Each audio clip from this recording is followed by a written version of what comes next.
ಓಂ ನಮೋ ನಾರಾಯಣ. ಓಂ ನಮೋ ನಾರಾಯಣ. ಈಗ ಏನು ಹೇಳಕ್ಕೆ ಬಂದಿದ್ದೀನಿ ಅಂದರೆ, ಇವತ್ತು ಸಂಕ್ರಾಂತಿ ಹಬ್ಬದ ಶುಭಾಶಯಗಳು. ಇಂದು ಸಂಕ್ರಾಂತಿ ಹಬ್ಬ ಆಗಿರೋದ್ರಿಂದ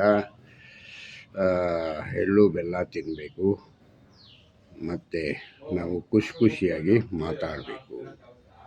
ಇಂದು ನಿನ್ನೆ ಆಗಿರ್ತಕ್ಕಂಥ ಒಂದು ವಿಷಯನೀಗ ನಿನ್ನೆ ಹೇಳಲಿಲ್ಲ, ಅದಕ್ಕೆ ಇವತ್ತು ಹೇಳ್ತಾ ಇದ್ದೀನಿ. ನಾನು ಈ ರಾಜ್ಯದ ಮುಖ್ಯಮಂತ್ರಿ ಸಿದ್ದರಾಮಯ್ಯ ಮತ್ತು ರಾಹುಲ್ ಗಾಂಧಿ ಇಬ್ಬರೂ ಮೈಸೂರಿಗೆ ಹೋಗಿದ್ರಂತೆ. ಮೈಸೂರಲ್ಲಿ ಮಂಡಕಳ್ಳಿ ರೈಲ್ವೆ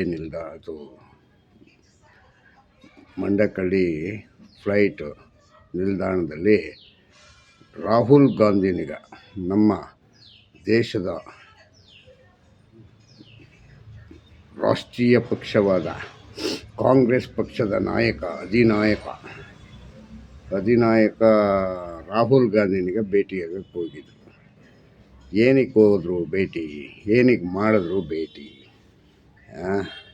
ರಾಹುಲ್ ಗಾಂಧಿಗೆ ಭೇಟಿ ಆಗ್ತಾಯಿದ್ದೀನಿ, ನಾನೇನಾದರೂ ಹೇಳಬೇಕು, ಜನರಿಗೆ ಒಳ್ಳೇದಾಗಬೇಕು ಅನ್ನೋದು ಯೋಚನೆ ಇಲ್ಲ. ಅವ್ರು ಅಲ್ಲಿಗೆ ಬಂದು ತಮಿಳ್ನಾಡಿಗೆ ಹೋಗಬೇಕಾಗಿತ್ತು. ಅದಕ್ಕೇನು ಮಾಡಿದ್ರು, ಅಲ್ಲಿ ಫ್ಲೈಟ್ ಎಕ್ಸ್ಚೇಂಜ್ ಅಂದರೆ ಅಲ್ಲಿಗೆ ಬಂದು ಹೆಲಿಕಾಪ್ಟರ್ನಿಗೆ ಫ್ಲೈಟ್ ನಿಲ್ಲಿಸ್ಬಿಟ್ಟು ಹೆಲಿಕಾಪ್ಟ್ರಲ್ಲಿ ಹೋದ್ರಂತೆ ತಮಿಳ್ನಾಡಿಗೆ ಹೋಗುವ ಬರದಲ್ಲಿ 1 ನಿಮಿಷನೋ ಇಲ್ಲ 2 ನಿಮಿಷನೂ ಟೈಮ್ ಕೊಡಲಿಲ್ವಂತೆ. ಯಾರಿಗೆ? ಸಿದ್ದರಾಮಯ್ಯನಿಗೂ ನಮ್ಮ DK ಶಿವಕುಮಾರ್ಗೂ ಕೊಡಲಿಲ್ಲ. ಮತ್ತು ಅದರ ಬಗ್ಗೆ ಏನೂ ಪ್ರಸ್ತಾಪ ಮಾಡಲಿಲ್ಲ. ನನ್ನ ದಾರಿ ಸಾರಿ ಸರ್, ನನ್ನ ದಾರಿ ನಾನು ನೋಡ್ಕೋತೀನಿ, ನೀವು ಇದನ್ನು ಮಾಡಿ ಅಂತ ಹೇಳಿದ್ರು ಅಂತ ಬೇರೆ ಪತ್ರಕರ್ತರುಗಳು ಹೇಳ್ತಾ ಇದ್ದಾರೆ. ಅದು ಯಾರು ಹೇಳೋದು ಎಷ್ಟು ಸರಿ ಏನು ಅನ್ನೋದು ನನಗೆ ಗೊತ್ತಿಲ್ಲ. ಆದರೆ ನಾನು ಹೋಗಲಿಲ್ಲ ಅಲ್ಲಿಗೆ. ನಾನು ಹೋಗದೇ ಇರೋದ್ರಿಂದ ಬೇರೆಯವ್ರು ಮಾತಾಡಿರೋದನ್ನ ಕಾಪಿ ಮಾಡಿ ಹಾಕ್ತಾಯಿದ್ದೀನಿ. ಆದರೆ ಇಲ್ಲಿ DK ಶಿವಕುಮಾರ್ಗೆ ಪಾಪ ಆತುರ, ನಾನು ಹೆಂಗಾರು ಮಾಡಿ ಈ ಬಾರಿ ಮುಖ್ಯಮಂತ್ರಿ ಆಗಬೇಕು ಅಂತ. ಮುಖ್ಯಮಂತ್ರಿ ಸಿದ್ದರಾಮಯ್ಯನಿಗೆ ಹೆಂಗಾರು ಮಾಡಿ ನಾನು ಈ 2.5 ವರ್ಷ ಪೂರ್ತಿ ನಿಭಾಯಿಸಬೇಕು ಅಂತ ಈ ಅಪ್ಪಂದು ಚೆನ್ನಾಗಿದೆ ಇದು. ಆದರೆ ಯಾರು ಯಾವ ಕೆಲಸ ಮಾಡ್ತಾರೆ ಅನ್ನೋದು ಗೊತ್ತಿಲ್ಲ. ಆದರೆ DK ಶಿವಕುಮಾರ ಬಾಲಂಗೊಚ್ಚಿಗಳು ಅಂದರೆ ಅವರ ಸಹಪಾಠಿಗಳಾಗಿರ್ತಕ್ಕಂಥವ್ರು ಅವ್ರಿಗೆ ಮುಖ್ಯಮಂತ್ರಿ ಆಗ್ತೀನಿ ಅಂತ ಹೇಳ್ಬಿಟ್ಟಿದ್ದಾರೆ. ಈಗ ಅವರ ಪರವಾಗಿ ಅವರು ಹೇಳಲೇಬೇಕು, ಕೆಲಸ ಮಾಡಲೇಬೇಕು. ಆದರೆ ಸಿದ್ದರಾಮಯ್ಯನವರು ಇವ್ರಿಗೆ ಈಗ ಅಧಿಕಾರ ಬಿಟ್ಟುಕೊಡುವ ಆಸೆ ಇಲ್ಲ. ಏನಾದ್ರು ಮಾತುಕತೆ ಆಡ್ತಾರಂತ ಕೇಳಿದ್ರೆ ಅವರು ರಾಹುಲ್ ಗಾಂಧಿಯವರು, ನಾನು ಭಾಳ ಜಲ್ದಿ ನಿಮ್ಮನ್ನೀಗ ಡೆಲ್ಲಿ ಕರೆಸ್ಕೋತೀನಿ, ನಾನು ಮಾತಾಡ್ತೀನಿ ಅಂತೇಳಿ ಹೊರಟು ಹೋದ್ರಂತೆ. ಅಷ್ಟೇ. ಇವ್ರನ್ನ DK ಶಿವಕುಮಾರ್ ಅವ್ರನ್ನ ಹೆಚ್ಚಿಗೆ ಮಾತಾಡಿಸಲಿಲ್ಲ, ಒಂದು 50 ಸೆಕೆಂಡ್ ಮಾತಾಡಿಸ್ರು ಅಂತ ಸುದ್ದಿ. ಮತ್ತು ಸಿದ್ದರಾಮಯ್ಯನವ್ರನ್ನ 1 ನಿಮಿಷ ಸೈಡ್ ಕರ್ಕೊಂಡೋಗಿ ಮಾತಾಡಿದ್ರು ಅಂತ ಮತ್ತೊಂದು ಸುದ್ದಿ, 2 ಸುದ್ದಿ.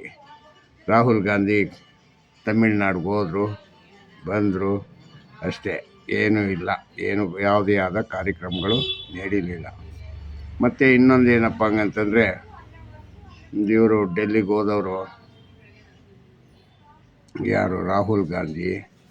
ಇವರ ವಿಷಯನೀಗ ಪ್ರಸ್ತಾಪನೆ ಮಾಡಲ್ಲ ನನ್ನ ಅನಿಸಿಕೆ ಪ್ರಕಾರ. ಕಾರಣ ಏನು ಅಂತಂದರೆ, ಈಗ ಸದ್ಯಕ್ಕೆ ಇವರ ಅಧಿಕಾರನಿಗ ಎಲೆಕ್ಷನ್ನು 5 ಸ್ಟೇಟ್ ಎಲೆಕ್ಷನ್ ಇದೆ, ಅದು ಮುಗಿಯೋವರೆಗೂ ಇದು ಜೀವಂತವಾಗೇ ಇರುತ್ತೆ. ಹಂಗೆ ಅಲ್ಲಿವರೆಗೂ ಇವ್ರಿಗೆ ಯಾವುದೇ ಇಲ್ಲ.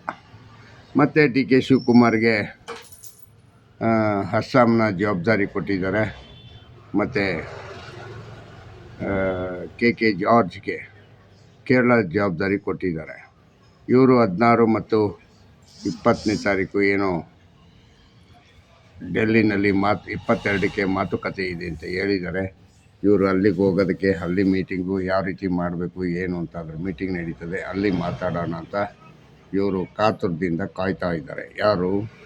DK ಶಿವಕುಮಾರ್ ಅವರು. ನೋಡೋಣ ಅದನ್ನು ಒಂದು ಇನ್ನೆಷ್ಟು ಇವತ್ತು 15, ನಾಳೆನೇ 16, ಇನ್ನು 2 ದಿನ ಬಿಟ್ಟು ಇಲ್ಲ ಇನ್ನು 4 ದಿನ ಬಿಟ್ಟು 22ಕ್ಕೆ ಇನ್ನೇನಾಗ್ಬೋದು, ಇನ್ನೇನು ಸುಳ್ಳಿಗೆ ಹೇಳ್ಬೋದು. ರಾಹುಲ್ ಗಾಂಧಿ ದಿನಪೂರ್ತಿ ವರ್ಷ ಪೂರ್ತಿ ಬರೀ ಸುಳ್ಳು ಹೇಳ್ಕೊಂಡೇ ದುಡ್ತಾ ಇದ್ದಾರೆ. ಮತ್ತು ಇವ್ರಿಗೆ ಯಾವ ರೀತಿ ಸಹಕಾರಗಳು ಸಿಗ್ತಾ ಇಲ್ಲ. ಯಾರಿಗೆ? ನಮ್ಮ ಡಿ ಕೆ ಶಿವಕುಮಾರ್ಗೆ ಮರೀಚಿಕೆಯಾಗಿದೆ. ಮಾತಾಡೋದೇ ಮರೀಚಿಕೆ. ಅಂದರೆ ರಾಹುಲ್ ಗಾಂಧಿ ಆದವರು ಒಬ್ಬ ಪಕ್ಷದ ಅಧ್ಯಕ್ಷನಿಗೆ ಕೊಡ್ತಕ್ಕಂಥ ಟೈಮು ಎಷ್ಟು? 50 ಸೆಕೆಂಡಾ? ಒಬ್ಬ ಮುಖ್ಯಮಂತ್ರಿಗೆ ಕೊಡೋದು 1 ನಿಮಿಷನಾ? ಏನ್ರೀ ಇದು? ಇವ್ರಿಗೂ ವಿಧಿ ಇಲ್ಲ, ಅವ್ರಿಗೂ ವಿಧಿ ಇಲ್ಲ. ಇಬ್ಬರೂ ಒಬ್ರಿಗೊಬ್ರು ಬರ್ತಾರೆ, ಮಾತಾಡ್ತಾರೆ ಅಂತ ಹೋಯ್ತಾರೆ ಬರ್ತಾರೆ. ಇದೇ ಆಗಿದೆ. ಇಷ್ಟು ಹೇಳಿ ನಾನು ಇವತ್ತು ಹೆಚ್ಚಿಗೆ ಹೇಳೋಕ್ಕೆ ಇಷ್ಟೇ ಇಲ್ಲ. ಜೈ ಹಿಂದ್, ಜೈ ಕರ್ನಾಟಕ, ಮತ್ತು ಓಂ ನಮೋ ನಾರಾಯಣ. ಈ ವಿಡಿಯೋನಿಗ ಶೇರ್ ಮಾಡಿ ಮತ್ತು ಆದಷ್ಟು ಜನಕ್ಕೆ ಸಬ್ಸ್ಕ್ರೈಬ್ ಮಾಡಿ. ಜೈ ಹಿಂದ್, ಜೈ ಕರ್ನಾಟಕ. ಮತ್ತು